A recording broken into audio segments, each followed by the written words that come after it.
everybody, welcome to Lorado Talks channel, where we talk all things manifestation, where you're manifesting with me, Lee, right? And today we are going to talk about what to avoid when you are manifesting your SP or your desire, but in this case an SP, because people always think that manifesting a person is difficult, so that's why the focus is always on the SP, right? Everybody wants companionship, but there are certain things during your manifestation journey that you should really avoid, okay? That I did. I'm telling you to avoid them because I did them and it was a disaster and I had to start all over again and I felt like I failed, okay? So I'm telling you so that you don't have to repeat the same mistakes again. You don't have to go through the fire to learn that it's gonna burn you. Just have to listen to others that have gone through the fire and they got burned and they said, you see this? I got burned. Okay? Right. So with me, I definitely say these three things. Stay away from negative conversations about relationships in general, about your SPs in general. Stay away from meditating on the negative, and definitely release all sorts of resentment, and then stay away from stalking them on social media and all of that. Okay, so what do I mean by stay away from negative conversations regarding your SP?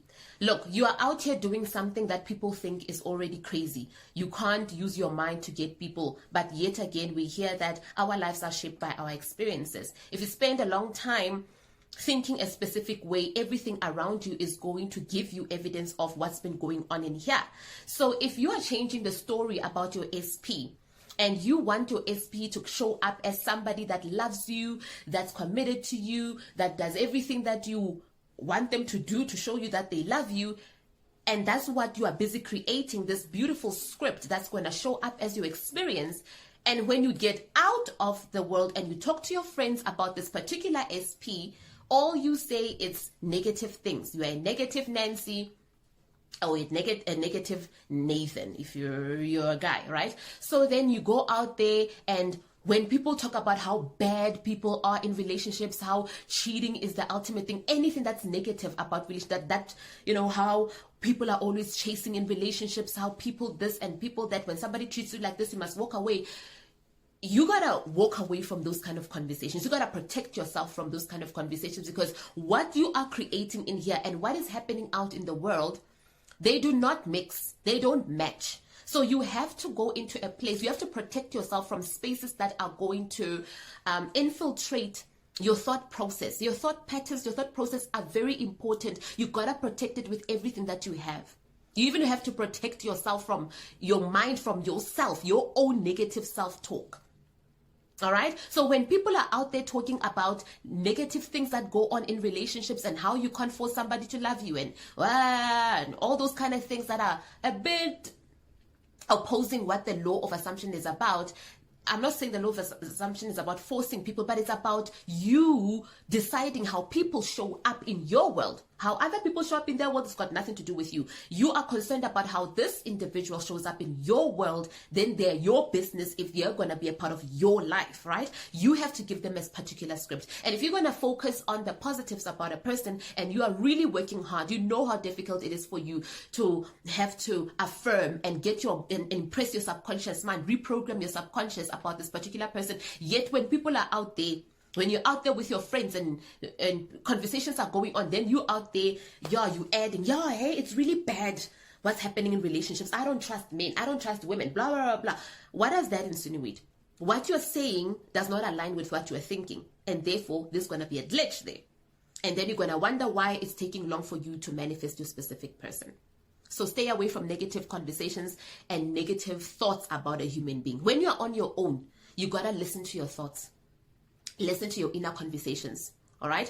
So stay away from meditating on negativity. If there were painful things that happened to you in the past and you are triggered a little bit there and there by certain things, it's okay to acknowledge that, okay, I went through this. This is what I struggled with. And then, but don't dwell there. But you're like, now I know. I didn't know back then that I had power to change my circumstances, but now I know I have the power.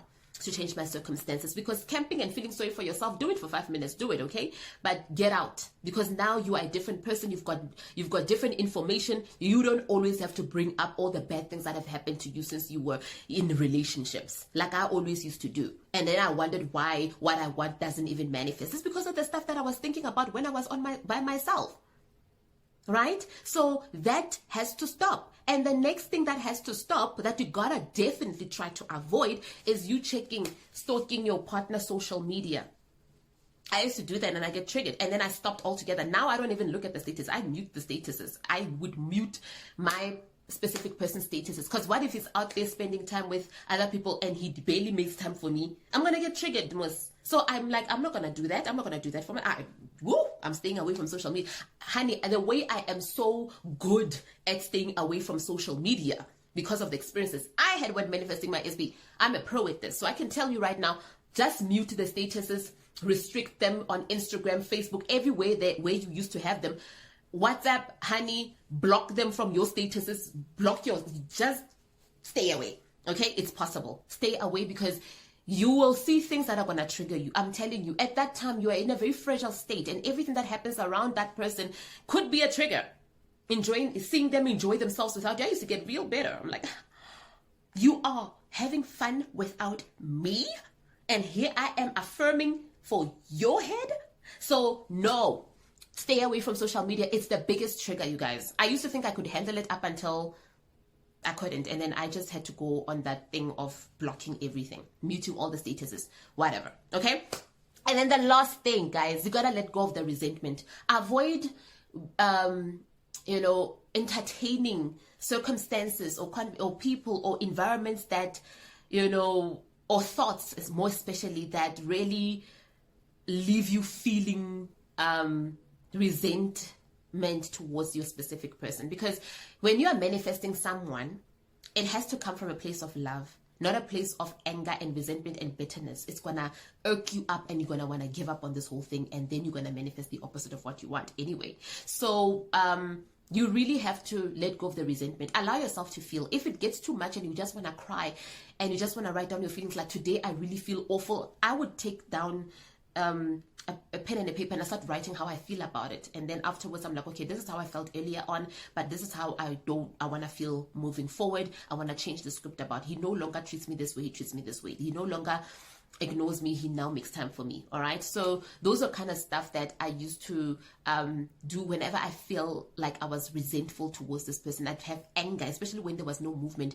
I'd start feeling angry, and yes, I would affirm past that, but I would still feel I was not acknowledging my feelings, and I would still feel no relief after affirming. And it's very important that when you affirm, after a while, it might start off emotional, but after a while you feel like, oh, but it calms you down, because you are saying positive things that make your heart happy. So it's not good. It can't be good that you are affirming for someone, but the more you affirm, the angrier you get. Then it means you need to calm down, find a way to release all that, and then once you're okay again, go back. And I always manifest different things at the same time, because I'm like, if this gets too much for me and I still feel angry, I want to manifest for money, or I want to manifest for a cup of coffee, something. I'd find something to focus my attention on. Okay, so release that. Avoid doing things from a place of resentment and anger.